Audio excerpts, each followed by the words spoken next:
This is part 3 of lesson 6.4, polar coordinates. We're going to finish our practice problems, our examples for converting polar equations to rectangular form and then rectangular form to polar form.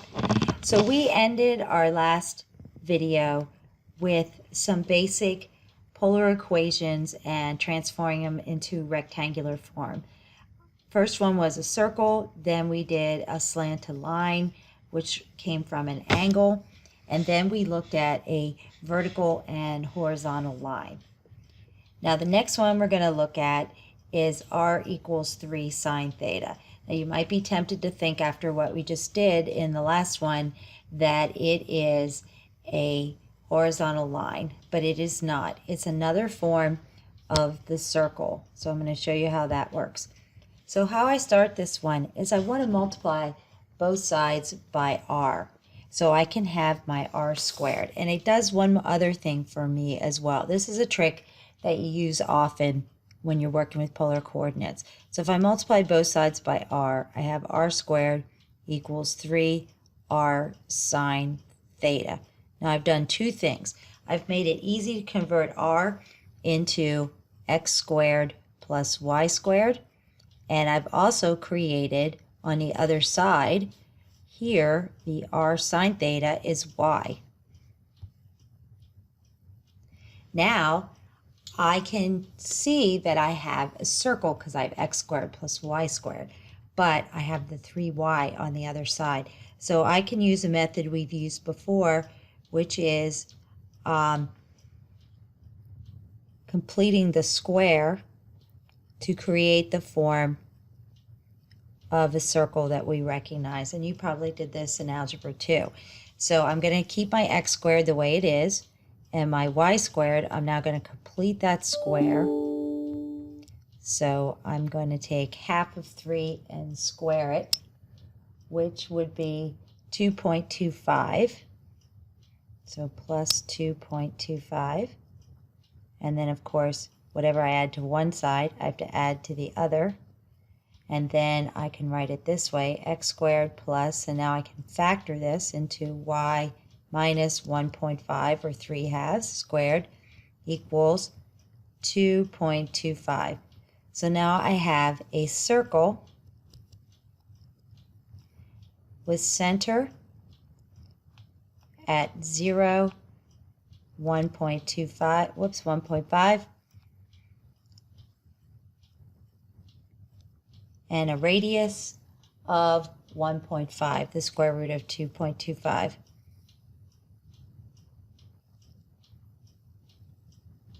Okay, so that's how you handle ones. It would be the same if it were 3 cosine, except the completing of the square would be with the x term and not the y term. All right, so now I got this real crooked thing going on here, but that's okay.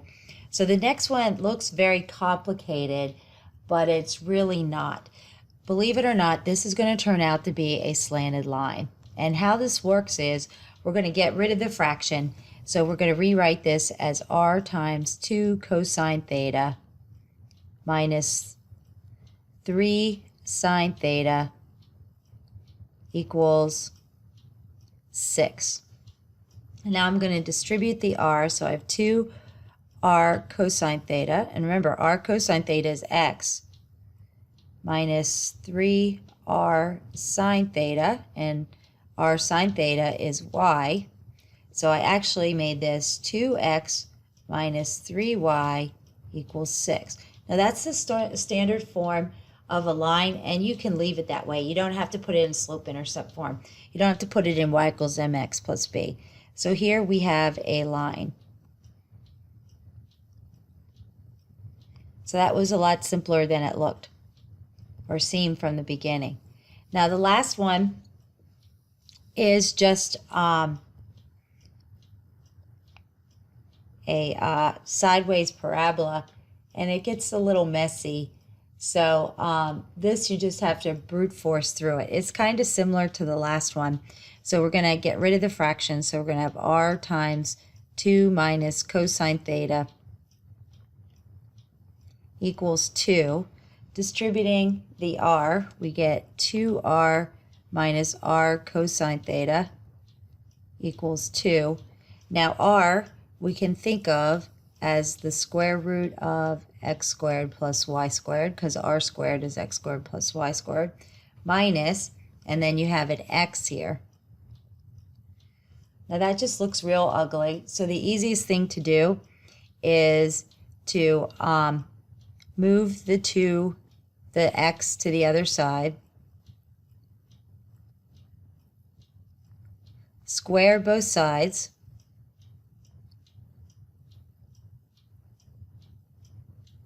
and then simplify. And just put your like terms together. So when you do that, you're going to have 3x squared minus 4x plus y squared equals 4. So it just becomes a little messy there. And you can leave it like that. Okay, now we're going to go the other way, and we're going to start with rectangular coordinates, and we're going to get our polar form. So it helps, these are your basic equations that we have, your line, your circle, your horizontal line, your vertical line. So what you want to do is think about what it would look like. Now, number 1 looks a lot like number 6 above. So we are going to end up with, if you look at our answer for number 6 here, right there, we should get an answer similar to what number 6 started as, a fraction with cosine and sine in the bottom. So here's how we go about doing that. What we want to do is we want to write x and y in terms of their polar companions. So we're going to write x, so we keep the 5, and we're going to write x as r cosine theta. And then we're going to keep the 7 and write y as r sine theta. Now we want to solve this for r's. Our polar coordinates are usually r equals, just like our rectangular coordinate equations are usually y equals. So I'm going to factor out of r. So I'm going to have r times 5 cosine theta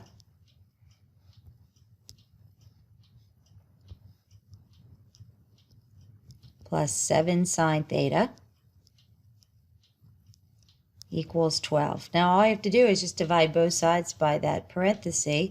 So I have 12 over 5 cosine theta plus 7 sine theta. And I'm done. You can see it has the same form as number 6 above. All right, number 2 is a vertical line. So it should end up looking like number 3 at the top, a number times secant theta. So how do we go about getting that? We do it in kind of the same way we did the last one. We're going to replace any x or y's with their polar equivalency. So x is r cosine theta, and that's equal to 11. Now solving for r, divide both sides by cosine theta. So r is going to equal 11 over cosine theta. And of course, using the idea that secant and cosine are reciprocals, I can simplify this to 11 secant theta. And I'm finished. And it's going to be similar for number 3. I'll leave that one for you guys to do. That is a horizontal line, so your answer should end up looking like number 4 up here above. See if you guys can get that using what we did in number 3. All right, so number 4 is a circle centered at 0, 0 with a radius of 3. So that should look very much like number 1 when we're done. So let's go ahead and do that. Now what we know is, this is one of the easiest ones you can do, x squared plus y squared is r squared. Solving for r, we get r equals 3. Now, if you wanted to do it the longer way, it would still work out for you. In other words, if you replace x with r cosine theta, and you replace y with r sine theta, what you're going to do is create a Pythagorean identity, and you still get r squared equals 9. So factoring out the r squared, and of course cosine squared theta plus sine squared theta is our Pythagorean identity, which is 1. So you're right back to r squared equals 9. So it works out either way, even if you don't make that connection. All right, number 5 is also a circle, but it's not centered at the origin. So this one is going to look like number 5 when we're done.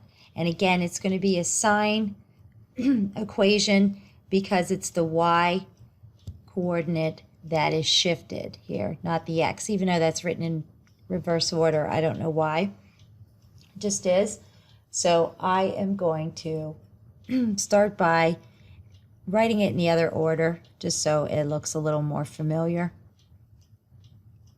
And now I'm going to expand the y. So I have x squared plus y squared minus 4y plus 4 equals 4. The 4's will cancel. So I have x squared plus y squared minus 4y equals 0. So I'm practically there. X squared plus y squared is r squared minus 4 times r sine theta replacing the y with r sine theta. So then factoring out an r, I have, well, actually I'll do it this way. This is a little easier. R squared equals 4r sine theta. This might make a little more sense. Canceling one r out, and I get r equals 4 sine theta. And there I have an equation very similar to the one in number 5 here. Almost exact. All right. And let's see, where are we here? That's it for this page. And I do believe that that is the end of this section. Yes, it is. So there are some practice problems converting between polar and rectangular.